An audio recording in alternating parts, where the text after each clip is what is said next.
রূপকথার এক গ্রামের নদীর ধারে একটি ঘর ছিল, যার নাম ছিল ১,০০০ আয়নার ঘর। সেই গ্রামে সুন্দর হাসিমাখা মুখের একটি ছোট্ট মেয়ে ছিল। মেয়েটি একদিন তার বাবা মার মুখে শুনতে পায় তাদের গ্রামের আয়না ঘরের কথা। এর আগে মেয়েটি কোনোদিন ঘর থেকে বের হয়নি, সে প্রকৃতি দেখেনি কোনো বাস্তবতা। তো সে একদিন চিন্তা করলো যে সে ওই আয়না ঘরে দেখতে যাবে, কিন্তু একা একা যেতে সাহস না হয় সে তার সমবয়সী আরেকটি মেয়েকে সাথে নিয়ে গেল। আয়নাঘরের সামনে হাজির হয়ে প্রথম মেয়েটি ভাবল যে আগে সে ওই ঘরে ঢুকবে, আর সব কিছু দেখে এসে বাইরে এলেই তবেই ওই দ্বিতীয় মেয়েটি ঢুকবে। কথা মতো প্রথম মেয়েটি ওই ঘরের ভিতর ঢুকলো। ঘরে ঢোকার সাথে সাথে আশ্চর্য সব রঙিন কারুকাজ দেখে মেয়েটির মুখ আনন্দে ভরে উঠল। সে আস্তে আস্তে এগোতে এগোতে সেই ১,০০০ আয়নার ঘরে প্রবেশ করলো। ঘরে ঢুকেই তার চোখ ছানা বড়া। মেয়েটি দেখলো সেখানে ঠিক তারই মতো দেখতে আরও ১,০০০ মেয়ে হাস্যোজ্জ্বল মুখে তার দিকে তাকিয়ে রয়েছে। সে যা যা করছে বাকিরাও ঠিক তাই তাই করছে।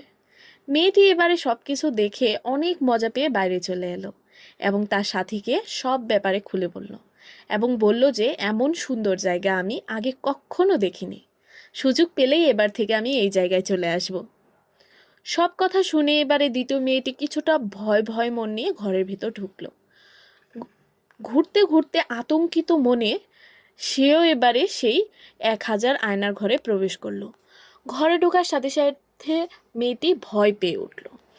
ভয়ে মুখ ফ্যাকাশে হয়ে গেল, আতঙ্কিত হয়ে উঠল চোখ।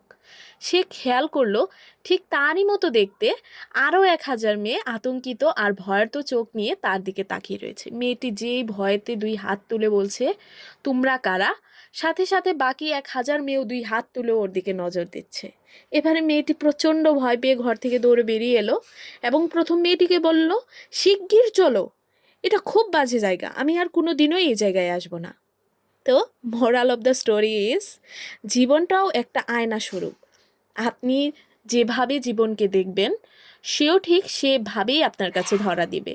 যারা সাহসিকতা, ভালোবাসা, উৎসাহ, জয় করার অদম্য ইচ্ছা নিয়ে সামনে এগিয়ে যায়, জীবন তাদের কাছে অনেক সহজ ও আনন্দময় হয়ে ধরা দেয়। কিন্তু